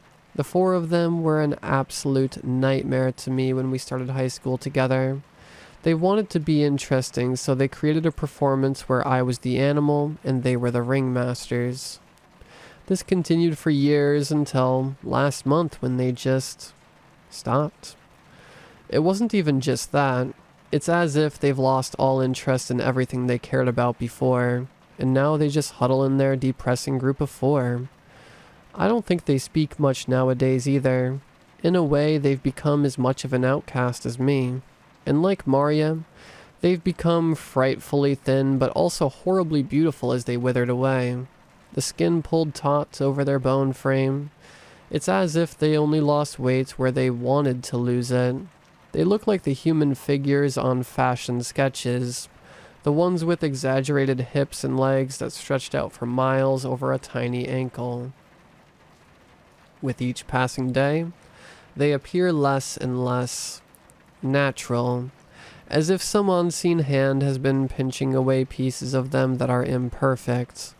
I glanced at Sarah's sunken cheeks before returning my gaze to the blackboard. Out of the corner of my eye, I caught Leanne slumped over like a rag doll that someone just slammed down onto her desk. Her arm flopped lifelessly onto the table. The skin on her arms seems almost translucent. Is she okay? But nobody said or did anything. So I just looked at the white chalk letters on the blackboard and tried to tune out the faint sound of Mama screaming. Our English teacher, Mr. Brooke, is really young, so he still tries to remain relevant, as he likes to put it. That meant participation in controversial debates, whether we liked it or not. Today, it's Macbeth and the nature of greed. I sat there dumbly and only let half of what I hear filter through my brain. Halfway through the class, Maria came in. She didn't have anything with her. No books, no binders, not even the small black purse that she carried with her everywhere. I guess she must have looked really awful because Mr. Brooke didn't even say anything. He just waved her in and gestured to her empty spot, right besides the other four. I looked over just in time to meet Maria's eyes. There was something simultaneously hungry and vulnerable sitting in the dark pools of her eyes. There might have been a pleading expression in the tilt of her thin brows, but I can't tell for sure. Maria opened her blood-red lips as if to speak, but Sarah pulled her down to her chair. I turned away. All of a sudden, I don't want to find out what Maria had to say after all. The chiming hiss of voices threatened to take over. I slipped my hand inside my bag and unscrewed the pill bottle. The rest of English class passed like a blur, as everything seems to be nowadays. As we were packing up for the bell, a sudden commotion at the back of the room drew my attention. It was Maria. She had collapsed on the ground in a heap of loose limbs, laying on the floor like a life-sized ventriloquist dummy with all its strings cut. She wasn't unconscious, though. Her eyeballs were rolling wildly in their sockets, and for a moment, I thought she was going to foam at her mouth from how rabid she looked. Mr. Brooke was nowhere to be found. A dull stab of pain invaded the back of my eye socket. It's probably the pills. I always got a headache after taking them. Sarah and the rest of the four girls hoisted her up like she weighed nothing. She probably didn't, to be honest. And with whispers of, well, take her to the nurse's office, they left, dragging Maria with them. As they passed my seat, though, Maria's met my eyes for a final time. I snapped my eyes down and started stuffing my things into my bag. "Help me," was what she mouthed, as she was being carried out. It wasn't the first time she had asked for help, either. "Please, you have to help. You did this to me." Maria's voice echoed in my mind. I had no idea what she meant. How was I responsible for whatever decisions she made? She was the one that left me. She saw her chance and took it, and didn't even think of me once until something went wrong. The group of four plus Maria had just turned the corner, and I had to duck behind a row of lockers to avoid being seen. At least now I know where they're going. The only thing down the hallway they went into was the girls' locker room, which connected to the gym. There's also a tiny, dusty broom closet down there, hidden among the rows of lockers. Either way, it was not the nurse's office. The dull thud of the heavy wooden door returning to its door frame made me wince, but too late to regret that now, as I slipped along the wall like a thief. Over ahead, there was the crinkling sound of foil wrappers, intermixed with the grunts and throaty sounds like a pack of ravenous animals. I peered around the corner and was met with the sight of all five girls crawling about on all fours and eating. Except they didn't eat like humans. They were like hungry ghosts as they fell upon the heap of food. Cheap, oily wrappers lay strewn about the dirty floor. Greasy pizza, soggy fries, and crushed hamburgers scattered around in their feeding frenzy. But they didn't care one bit as they shoveled food into their mouth frantically. They hunched over all that food like hyenas. The whites of their eyes flashed as their eyeballs rolled in their skulls like loose marbles. Their mouths seemed to stretch impossibly wide as they devoured whatever their sticky fingers could reach. 5 pairs of pearly whites gnashed together and crushed bread and meat into a fine pulp that slipped down their skinny throats. Maria was among them, making this horrible, high-pitched keen of a sob as she crammed her mouth with food. Miraculously, none of them had noticed me standing here watching them, but from such a close vantage point, I could see that Maria was crying. Tears and mascara and snot ran down her face even as she filled her mouth with bite after bite of the sandwich that she clutched with both hands. Mayonnaise oozed through her fingers. She looked like she was being force-fed, except it was her own hand cramming food into her mouth faster than she could chew. My eyes found Sarah, the pretty brunette bruising her knees on the tile floor of the girls' change room, scrabbling and fighting with the other girls for fries that have been smeared on the ground.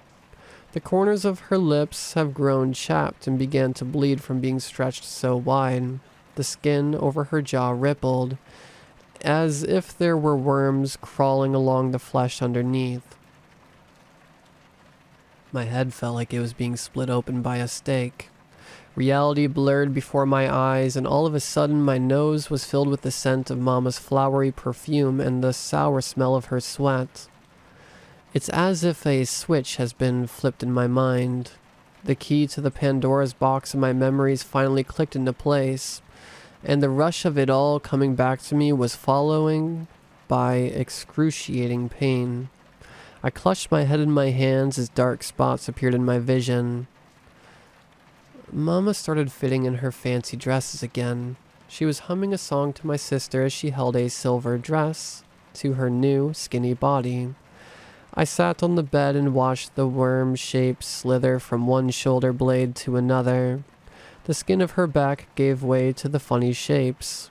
In my mind, I imagined a network of interconnected tunnels under her skin, the way the subway lies hidden underneath our city. I was scared of what I was seeing, but I was more scared of ruining Mama's good mood, so I didn't say anything. Mama putting on perfume after brushing her hair. It's her favorite one, so I know that she's going out with Baba again.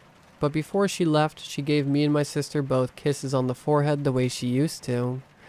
Her eyes were bloodshot, and her collarbones were sticking out like someone drew the shadows there. Little pink pills that sat on Mama's palm like two little pearls, like the little pink pearls in Maria's tiny purse.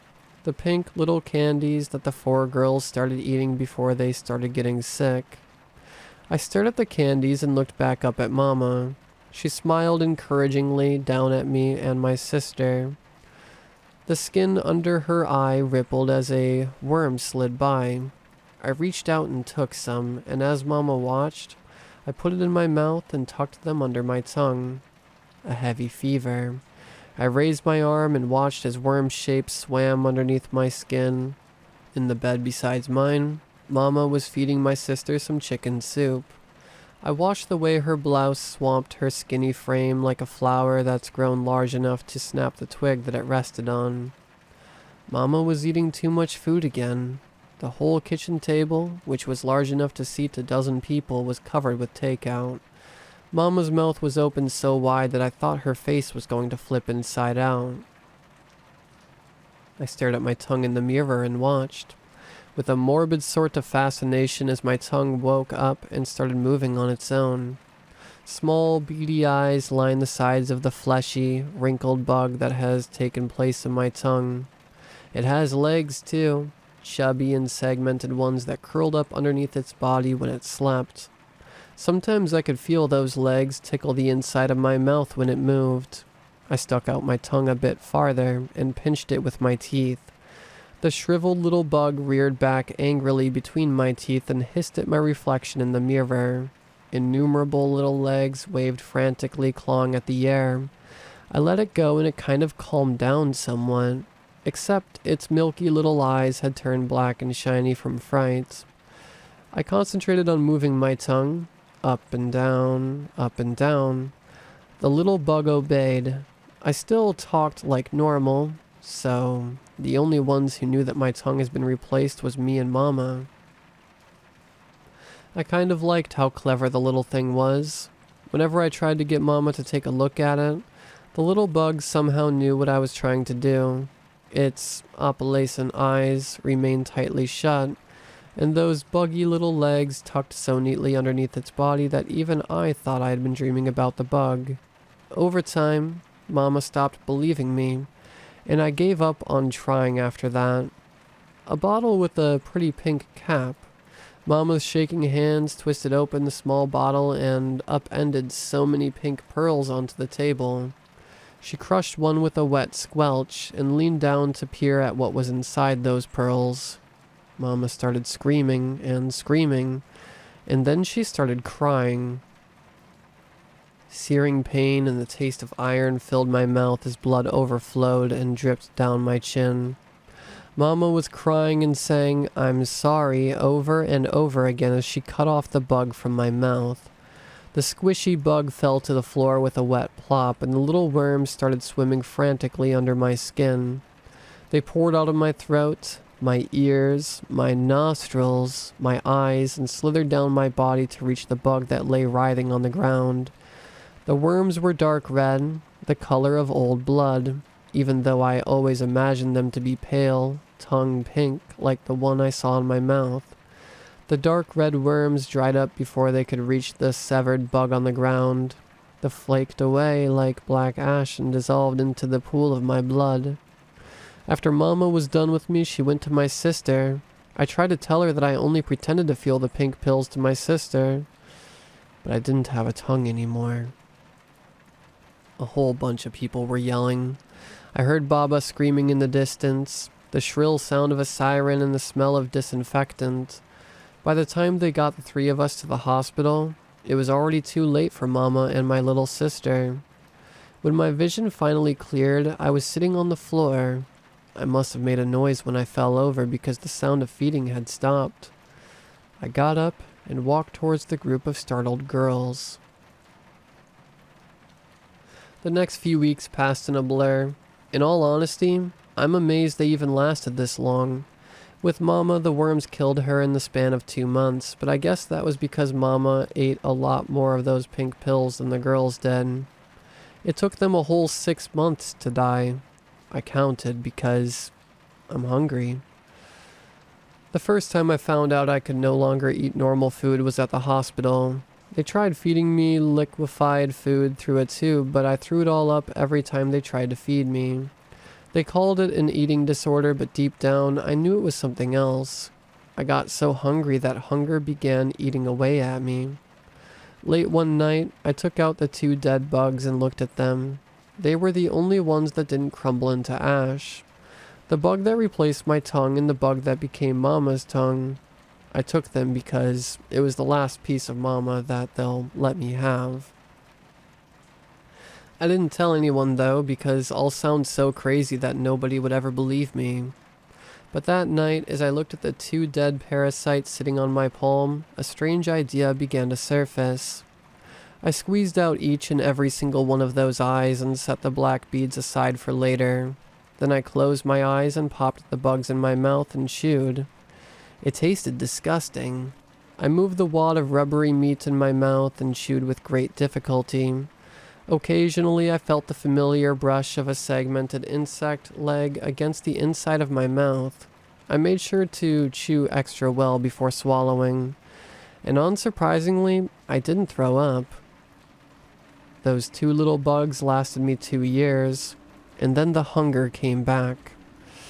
I didn't know how to make myself normal for good, but I did know where Mama hid the bottle with the pink cap. It was easy work to convince girls to take them. My first victim was my first stepmother. I just put the pink little bottle back into its pretty box with fancy letters and put it where she could see it. Then all I had to do was wait. And sure enough, several months later, she was dead, and I had a new bug to collect. It tasted gross and oddly fleshy, but it was the only thing that I could eat. When I looked at the artfully sunken cheeks of my dead, new stepmother, I didn't feel a damn thing. It made the headlines unsurprisingly. 5 young girls dropping dead one after the other from eating disorders. Absolutely sensational. The town was abuzz with gossip for months, which gave me a much-needed break from all that among the freshmen about my severed tongue. It had been Maria's idea to give the bug eggs to Sarah. She had a thing against Sarah ever since Sarah betrayed her way back at the beginning of high school, blah blah blah. So I said yes because I was getting hungry. Up until now, I only collected one bug at a time, but surprisingly, Sarah was one of those girls that liked to share with her friends. And then Maria got curious about those pills too. And now I have 5 little bugs sitting on my palm with their beady eyes all black from fear or death or a combination of both. When I visited her grave last night, I looked at her beautiful, transformed face and I didn't feel a single thing. I looked at the 5 wrinkled little bugs on my dresser. What now? It'll be a waste of effort to plant more when I already have so many. So I pulled out my laptop and began to type. A long, lengthy letter to myself. About Mama. About the real reason she died. About my little sister. About Sarah, Jody, Leanne, and Paige, and Maria. About my weird affliction. How normal food no longer nourishes my body. About how my memory disappears after I feed so that each and every time I do this, I get to rediscover my past. When I was done, I ate the little bugs one by one, picking out their eyes to save for later. I woke up to the sound of Baba knocking on my door, asking me if I needed a ride to school. I looked at my bedside table for the clock. There was no way I'll be able to make it to the bus stop on time, so I said yes, and started changing out my dirty clothes and rushing into the bathroom to brush my teeth. My wrist feels oddly empty, because the usual black bracelet I wore wasn't there. I was just about to panic when I saw the new necklace around the neck of my reflection in the mirror.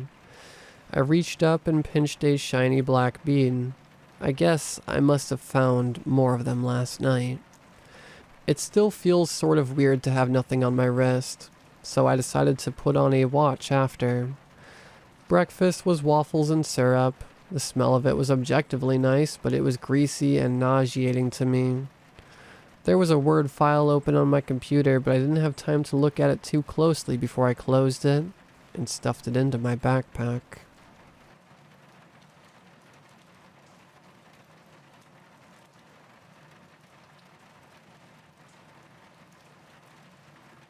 It's in our bedroom. My wife shakes me so hard I wake up with a sharp grunt. She's sitting bolt upright in bed. I turn my head towards her, my eyes wrinkled from sleep, my eyebrows knitted together from confusion.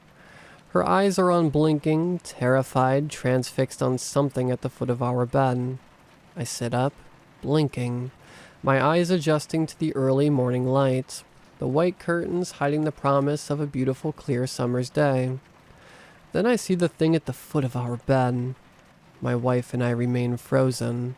At first I'm paralyzed, then my fear turns to anger, and I motion to get out of bed.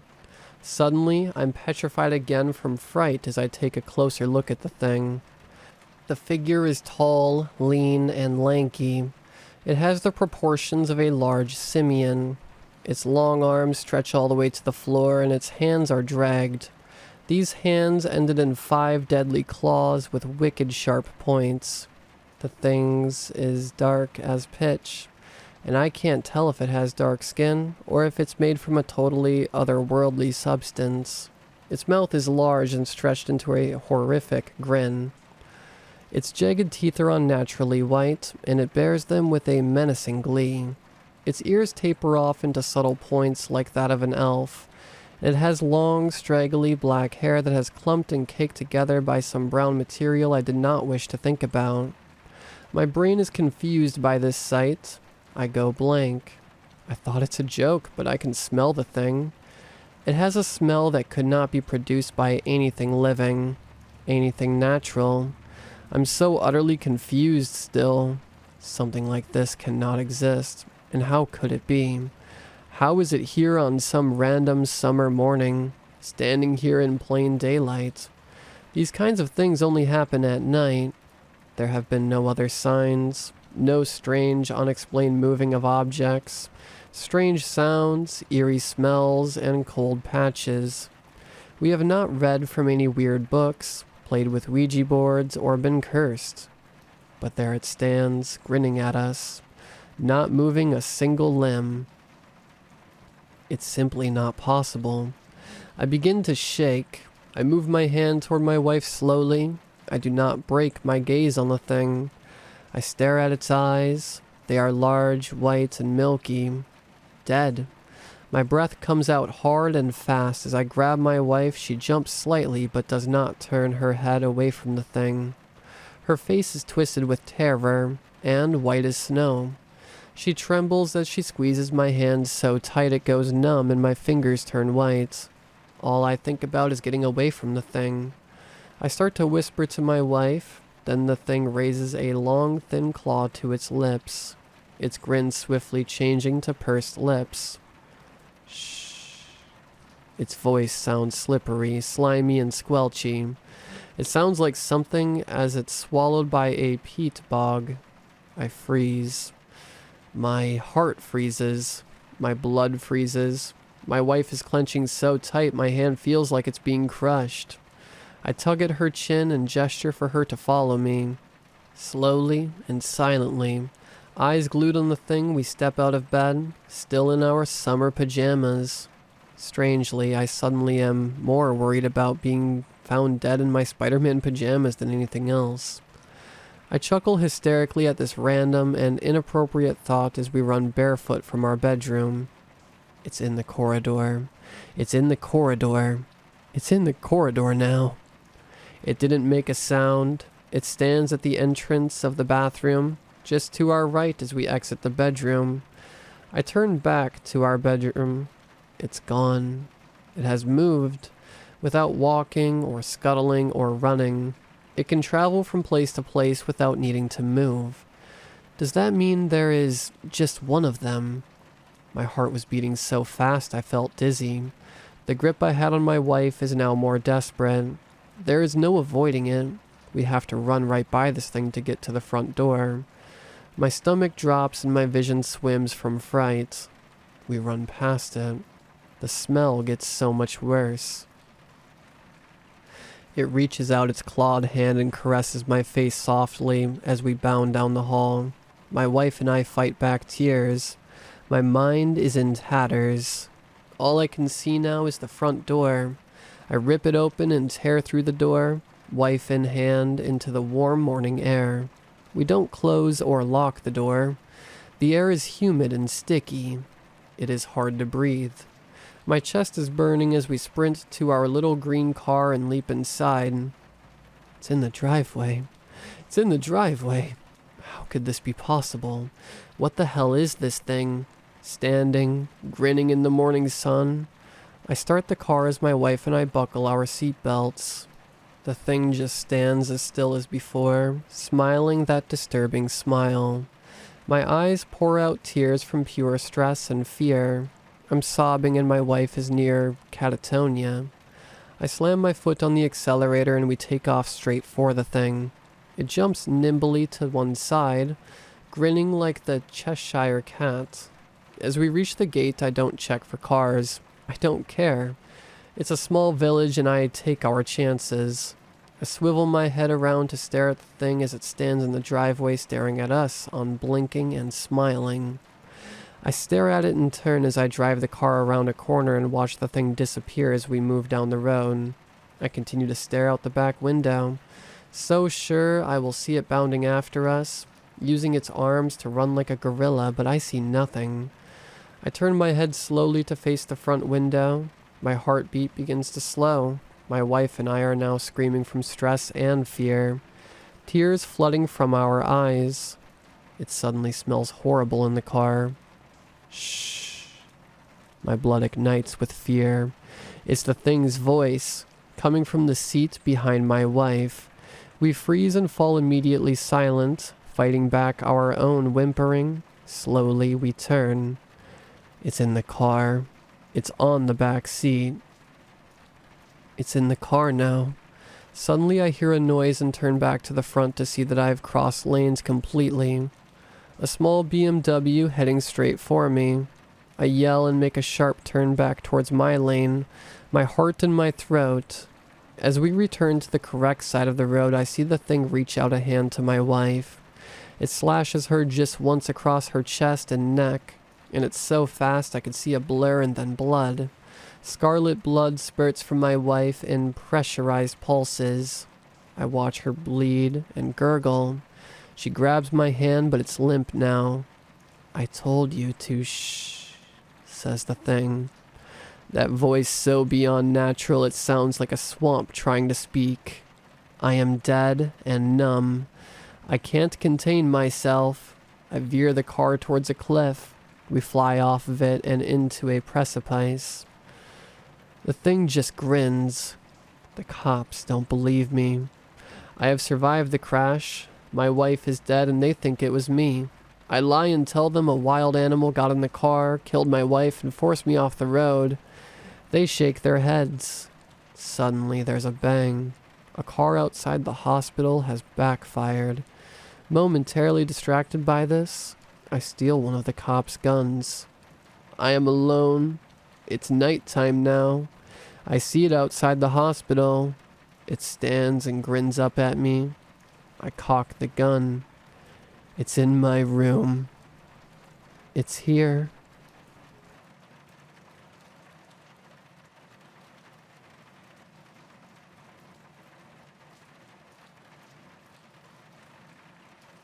I can't look at my mirror, imagine in the same way since it happened. After coming home from work, I took off my hat and put it on a hanger. I heard a sound coming from my kitchen. It was the sound of a biscuit being cracked. After I heard it, I felt strange for a period of time. Robbers wouldn't come into the apartment to eat chips. That was certain, but I knew I'd heard something, and I lived alone. I still found the whole thing very strange, so I thought maybe I had made the sound up, or mistaken it for something else. I'd done it before when I was sleep deprived. Hallucinations and all that, but that was after not sleeping for a whole day. I didn't call out or say anything. I felt that would be too crazy. Instead, I walked over slowly towards the kitchen, intent on figuring out what was there. I saw myself. Yeah, I saw myself standing there with my headphones and my chips, dancing around in the room, hands jerked up and downwards as elbows moved like waves. Me, slowly moved around until my eyes met my eyes. Well, it wasn't really my eyes. That was the one part of me that wasn't really like me. The eyes I saw were pitch black, completely soulless. As I saw myself, I froze and slowly took off the headphones. Then I bolted out of the room, catching myself completely off guard. My kitchen was connected both to the living room but also to a hallway. As I was standing in the hallway, the other me, the one I saw, ran towards the living room. The whole experience was shocking, but it didn't put me into a state of shock.